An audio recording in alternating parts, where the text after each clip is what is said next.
நாயகன் வசு சாத்யாமனுக்கெல்லாம் அவனே ஆதியானவன். வீசும் காற்றும் தீயும் அவனே பருவங்கள் செய்கின்றவன். ஆற்றலை அருளும் கிரணன் அதிதி மைந்தன் முதற்கோளன்.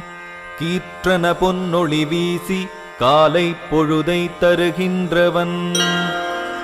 பரியேழும் பரிதியின் ஒளியாய் விரியும் பல செங்கிரணமாய் புற அக இருளை நீக்கும் பறவையாம் ஒளியானவன். குளிரை கருவில் எரியச் செய்து ஒளியாய் விண்ணில் அளிப்பவன். அதிதி மைந்தன் ஒலிக்கும் சங்கு அதிலே விழிப்பளிப்பவன். இருளை மறைக்கும் வானநாதன் மறைமூன்றின் சாதகன். மலை தாண்டி